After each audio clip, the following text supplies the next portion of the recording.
Voltamos então ao nosso estudo do livro Painéis da Obsessão, de Divaldo Franco, pelo espírito de Manuel Filomeno de Miranda. Reencarnação, dádiva de amor. O sanatório, bendita escola de renovação de almas, oficina superior de recuperação orgânica, favorecia-me com excelente oportunidade para aprendizagem e programação de tarefas futuras, pensando na precariedade de valores que me eram peculiares.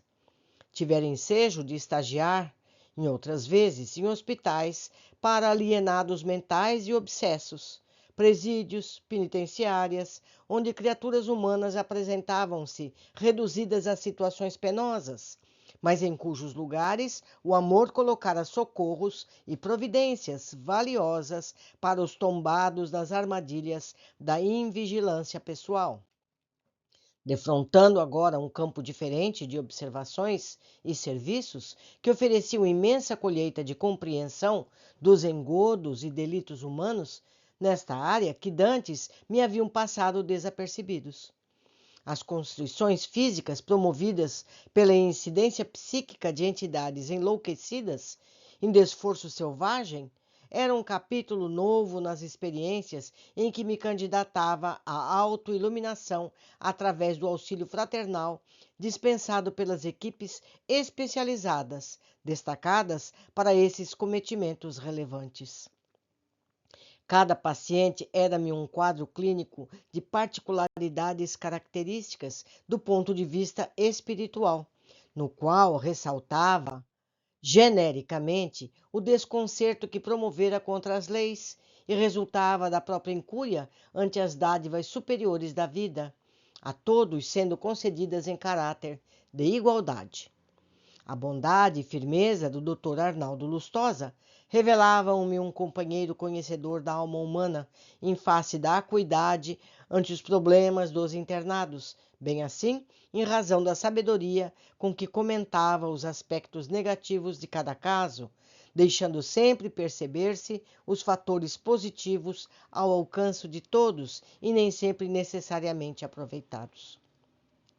Dias após o ato cirúrgico que Argos fora objeto, ainda estando em convalescença que requeria cuidados especiais, informou-me o amigo de que estava programada uma reunião especial para a equipe sob a direção da irmã Angélica, que se encarregava de cooperar com a moratória do jovem enfermo atendido, ao mesmo tempo em que estariam presentes diversos amigos encarnados vinculados de uma ou de outra forma ao processo evolutivo do mesmo paciente. À hora estabelecida, Bernardo e mais 2 auxiliares de enfermagem do nosso campo de ação vieram buscar Argos, desdobrando-o parcialmente durante o sono, a fim de o conduzirem ao local reservados para esse trabalho. Acompanhamos os amigos e chegamos à região onde se realizara a incursão terapêutica de prolongamento da existência física do recém-operado. Pude melhor assenhorear-me do lugar onde se podia aspirar uma atmosfera renovadora e balsâmica, saturada de energia rarefeita, que propiciava excelente disposição íntima, muito diferente da saturação que experimentávamos na agitada esfera as pessoas onde procedíamos.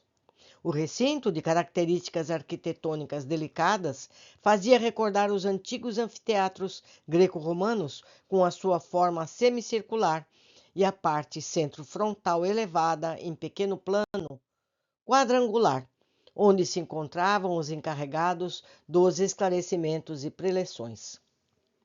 Fazendo recordar o mármore claro, no entanto, sem a estrutura sólida e compacta, o que facultava a acomodação agradável aos que ali se sentavam. As amplas filas proporcionavam tranquilidade e conforto. Os encarnados presentes destacavam-se de algum modo em razão da aparente anestesia que lhes amortecia a movimentação espontânea, bem como a lucidez espiritual.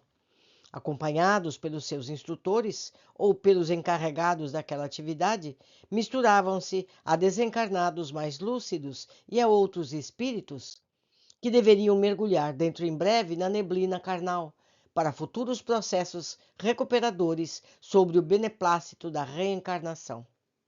Argos e Áurea, que igualmente fora trazida, e nós outros constituímos um grupo no qual se reuniam diversos companheiros domiciliados na matéria, e que o Dr. Arnaldo gentilmente me informou tratar-se do clã, no qual o casal, sob nossa assistência, desenvolveria a sua programação evolutiva, sendo que alguns outros, em caráter de exceção, não puderam comparecer à reunião em face das tarefas com as quais se encontravam comprometidos.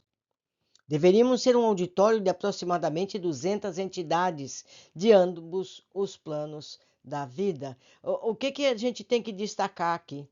Essas aproximadamente 200 pessoas estavam todas no plano de progresso espiritual do Argos.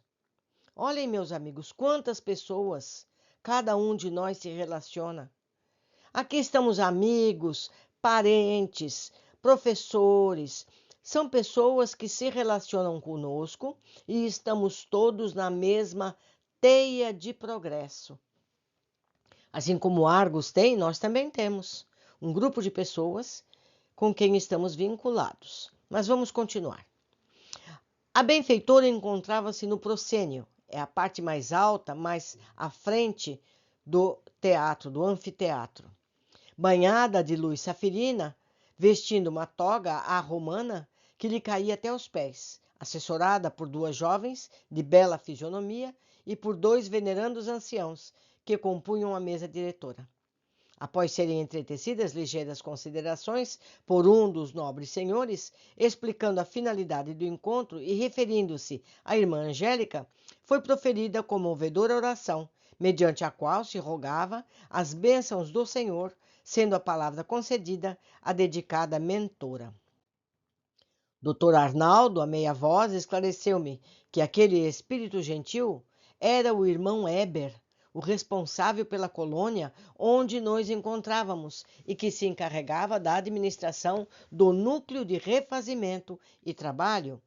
Fazia mais de 80 anos, em cujo elevado comando se caracterizava pelas inesgotáveis demonstrações de paciência e sabedoria. Pairava no ar as ansiedades de todos e tinha-se mesmo a impressão de que suave e inarticulada melodia chegava à nossa acústica, provinda de lugares distantes, recordando a musicalidade da natureza pródiga em beleza naquelas paragens. Depois das saudações cristãs, a abnegada instrutora dissertou com suave e inconfundível tom de voz. Agradecemos ao Pai a concessão bendita de retorno à carne, amanhã ou depois, oferenda que nem todos sabemos valorizar conforme seria de esperar. Muitos dos que são aquinhoados com o renascimento no corpo carnal acreditam-se punidos, arrojados a um exílio que dizem não merecer, ou que se sentem esquecidos de processos expurgatórios que não fazem jus. Incontáveis outros, ao que se recolhem num corpo material, anestesiam os centros das lembranças e, propositalmente, deixando-se enlouquecer pelos prazeres mais grosseiros, desligam-se dos compromissos aqui firmados, comprometendo-se mais dolorosamente e fazendo a viagem de retorno em lamentável estado de decomposição emocional quanto de perturbação interior. Outros tantos, recordando-se dos locais purificadores onde estagiaram, na erraticidade, entregam-se ao pessimismo, à depressão, sem abrirem clareira à esperança ou espaço mental à libertação de si mesmos.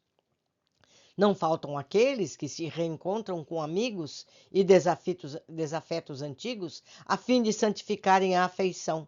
Todavia derrapam em delitos do amor, que se corrompe, ou ao invés de reconquistarem plena ternura, se reconquistarem pela ternura, luarizados pelo perdão, aqueles que se afastam, agasalhando animosidade e rancor, aferram-se ao egoísmo e ressuscitam inconscientemente as mágoas, piorando a situação em que deveriam superar pela conquista de títulos de enobrecimento, mediante os quais ampliariam os círculos de amizade fraternal. poucos espíritos valorizam devidamente a oportunidade redentora, investindo o esforço até o sacrifício, o devotamento ao dever, com renúncia aos convites fascinantes da degeneração moral, que produz prazer por um pouco e se faz assinalar depois pelo travo infeliz do fel, do arrependimento ou pelo azinhavre da amargura sem paz. Sem dúvida que a vitória contra as vicissitudes está ao alcance de todos aqueles que se empenham honestamente por conquistá-la. É claro que não se espera que os candidatos à paz e à recuperação própria de cada dia retornam ao corpo venham recompor novas oportunidades estéreis de oração vazia e penitência neurótica ou tornar-se individualidades alienadas no contexto da sociedade onde se encontrem colocados. Todos esperamos e envidamos esforços para que não se esqueçam, isto sim, da finalidade do recomeço, que tem objetivos específicos, quais os de amoldar a personalidade, as engrenagens do progresso moral, manter-se a individualidade voltada para o aspecto imortalista, conquistando conhecimentos e sentimentos lavrados nas realizações enobrecedoras que são de fácil identificação. O trabalho edificante, bem direcionado, o culto do dever, conscientemente realizado, a integração numa ética otimista, qual a evangélica, constituem metodologias de aprimoramento, em cuja aplicação pessoal ninguém fracassa. Silenciou propositalmente, facultando-nos a reflexão oportuna sobre o que acabamos de ouvir, para logo continuar. A reencarnação representa uma das revelações mais antigas que a humanidade terrestre tem conhecimento. Krishna, na antiquíssima Índia, Hermes, no remoto Egito, Lao Tse, na velhíssima China, herdaram das culturas ancestrais desaparecidas o conhecimento da paligenesia e transmitiram às escolas esotéricas e aos templários das civilizações orientais a informação salutar dos renascimentos, armando a humanidade com os recursos hábeis para o êxito durante a viligetura humana, preparatória para a libertação do espírito após os compromissos realizados. Sócrates, na Grécia, Jesus em Israel, confirmando os ensinos essênios, Buda também na Índia, Pitágoras em Crotona, os druidas das Gálias e outros missionários quais Plotino, Porfírio, Orígenes, Tertuliano, no cristianismo primitivo, confirmaram este formoso mecanismo de crescimento para Deus, conclamando os homens, ou seja, a humanidade, a luta e a liberdade do mal que neles se demora, a fim de lograrem o bem que os aguarda. Allan Kardec, ouvindo e meditando em torno dos sublimes ensinamentos dos imortais, atualizou os postulados reencarnacionistas, utilizando-se uma dialética profundamente racional e científica que pôde, qual vem sucedendo, com êxito, enfrentar o ceticismo e a negação, oferecendo antevisão do futuro feliz que se encontra ao alcance de quantos se empenhem honesta e sinceramente por conquistá-lo. Todavia, levantam-se personalidades arraigadas ao conceito nadaísta da vida e à descrença, estabelecendo campos de sistemas de dúvida, de contradição, elaborando sofismas com que perturbam as mentes mais fracas e inquietam um bom número de pessoas não estruturadas pelo estudo e pela meditação dessa verdade. Outros sim combatem o conceito verdade, estabelecendo que tal pertence a cada um, sem dar-se conta de que há verdades e verdades que existem e pululam em toda parte. Certamente que há a verdade de cada pessoa, que luta por demonstrá-la, mais por paixão personalista do que através do seu conteúdo filosófico, tanto quanto aquelas que são veiculadas por escolas de variada formação ética no campo do pensamento filosófico ou científico. Indubitavelmente, há verdades que surgem e ressurgem periodicamente, conforme a estratificação cultural dos povos e dos séculos, desaparecendo e renascendo em roupagens novas, no entanto, apresentando sempre a mesma estrutura. É o caso da reencarnação, que em cada período ressuma daquele que lhe é anterior, em composição compatível com os conhecimentos vigentes, trazendo no seu bojo as mesmas afirmações e advertências éticas numa abordagem de consequências morais, com o objetivo de promover e felicitar a vida do homem, ou seja, da humanidade. Seja nas assertivas das remotas revelações ocorridas nos santuários dos povos do passado, seja na eloquência de Jesus e Allan Kardec, ou nas conclusões dos modernos estudiosos da parapsicologia e da psicotrônica, que, não obstante nomearem o fenômeno do renascimento carnal do espírito com designações novas, tais memória extracerebral, bloco energético sobrevivente, campo de vida e outros, para explicarem a constatação do retorno da individualidade, no qual a morte não destruiu o conteúdo, é o mesmo provar a necessidade do aproveitamento sábio do tempo e da vida. Ou seja, as pessoas mudam os nomes da reencarnação, mas continua sendo reencarnação. Mudam os nomes pelo nome anterior está gasto e haver muitas controvérsias, cria-se um nome novo e as pessoas aderem. Certo? Então precisamos entender que é sempre reencarnação, uma lei biológica, eterna, sempre existiu. Continuando. Novamente, a preclara entidade fez uma pausa oportuna para concluir. Aqui estão espíritos afins entre si, um grupo familiar de amigos e desafetos, parceiros de júbilos e desastres, em programa de crescimento, necessitados uns dos outros pelo próprio impositivo da evolução. Reencarnam-se as criaturas em verdadeiros clãs, ligados uns aos outros pelas realizações conjuntas em que fracassam, às vezes, ou crescem para a vida. Por esse motivo, a decisão robusta no que diz respeito ao salitar aproveitamento do tempo, sem os eufemismos das justificativas para com o erro e a indolência, é de urgência, evitando a repetição dos fracassos, seja qual for a alegação. Todos nos encontramos ainda ligados à atmosfera terrestre, onde se demoram afetos poderosos que nos chamam ao retorno e caídos que nos aguardam para a recuperação. Não se considerando as necessidades que nos dizem respeito em face da lavoura interior a ser trabalhada, a que aguarda ensejo, meditemos nessa expressiva doação do Senhor e formulemos propósitos de santificação pelo trabalho, de elevação pelo amor, de libertação das cadeias de sombra mediante as luzes que acendemos na consciência. Como o passado nos significa dor e arrependimento, o hoje faz surgir a abençoada hora de recuperação e produtividade para o futuro de paz e alegria que nos espera. Não desanimemos nunca ante o esforço da redenção, haja o que haja, e, reconhecendo-nos a oração, busquemos as fontes inspirativas da verdade, adquirindo forças para prosseguir e jamais desesperar. Completou com doces e comovedoras palavras a sua locução e encerrou-a sob compreensível emoção que a todos nos contagiou. O venerável administrador Eber proferiu a prece de encerramento e, ante um zimbório salpicado de astros, cantando luz e arcanjo azulado, a reunião teve o seu momento final. E nós, meus amigos, o que estamos fazendo da nossa oportunidade aqui na matéria?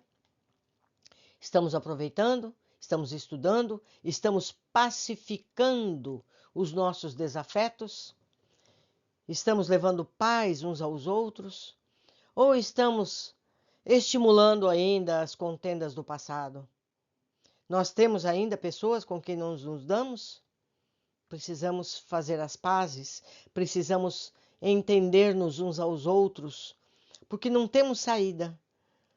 Ou nos entendemos uns aos outros, ou vamos continuar nascendo e renascendo juntos até que consigamos sermos irmãos uns dos outros. Por hoje ficamos por aqui. Espero encontrar a todos no capítulo seguinte. Abraços e até breve.